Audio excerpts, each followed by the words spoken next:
So, imagine walking into a casino. You expect the house to have the edge on the games, right? Yeah, I mean, that's just how casinos work. Exactly.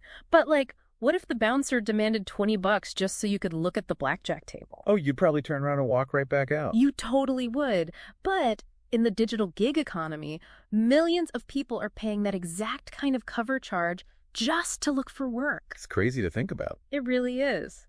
Welcome to today's deep dive, everyone. We've got this massive 2025 to 2026 analysis of the Upwork marketplace, and there's just this glaring contradiction we need to unpack. Yeah, the disconnect is huge. Right, like the platform just reported record revenue of almost $787.8 million, but the 18 million freelancers doing the actual work are facing a massive psychological crisis. Well, it's a perfect example of a power imbalance, The platform holds all the leverage, so they can just squeeze the workers who rely on it. Yeah, and we're looking at exactly how this happened today. Right, specifically through application fees, AI automation, and a new fee structure that's completely changing how freelance work gets done.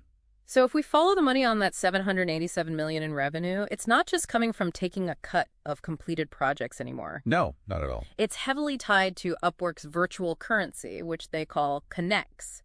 Now, I thought virtual tokens like this were originally just like a small hurdle to stop spam bots from flooding clients. I mean, they were, but they've evolved into this steep mandatory entry tax. Wait, how steep are we talking? Well, to apply for a single job right now, a freelancer has to spend about 29 to 32 connects. Which translates to what in real money? About $4.35 to $4.80. Wow. Yeah, just to submit a resume. Okay, let's unpack this for a second. If clients want the absolute best talent, why would Upwork build a system that essentially hides highly experienced workers just because they didn't pay a premium to apply? It seems counterintuitive, right? Oh, yeah. Doesn't that completely erode the idea of a meritocracy?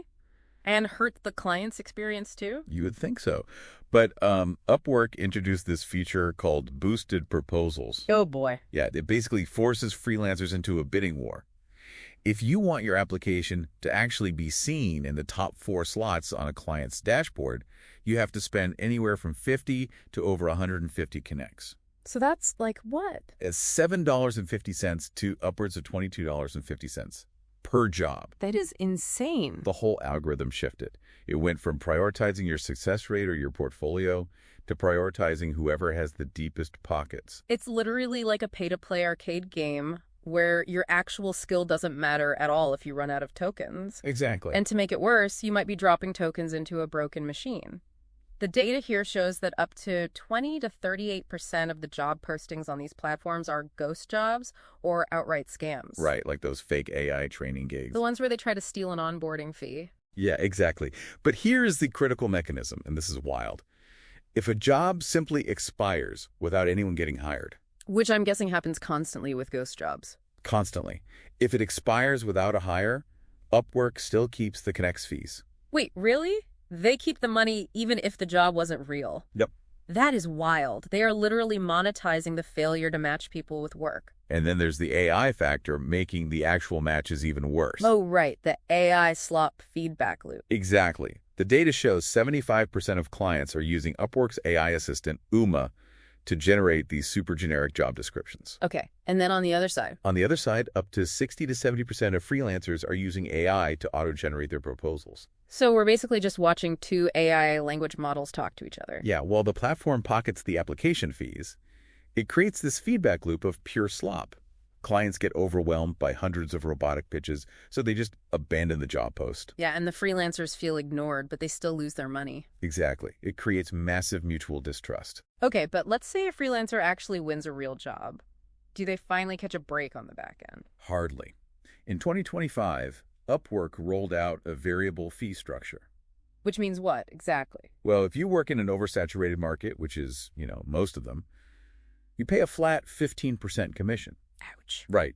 And when you stack that 15% on top of the application fees we just talked about, plus the fees they charge the client. How much are they taking in total? Upwork is extracting between 25 and 30% of the total transaction value.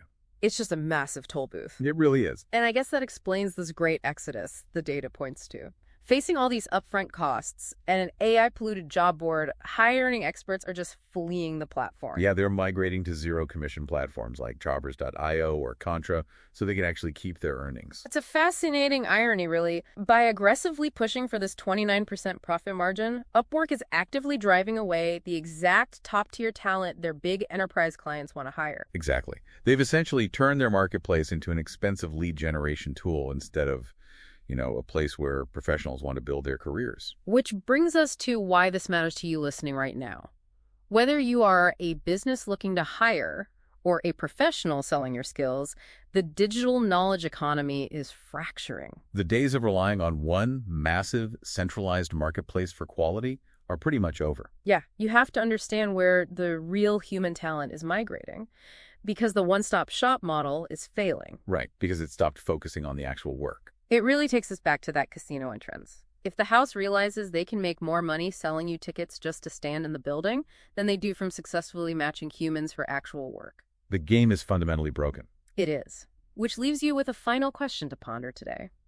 If labor platforms realize they can make more money selling virtual application tokens than successfully matching humans for actual work, will the gig economy eventually become an industry that profits entirely off the illusion of opportunity?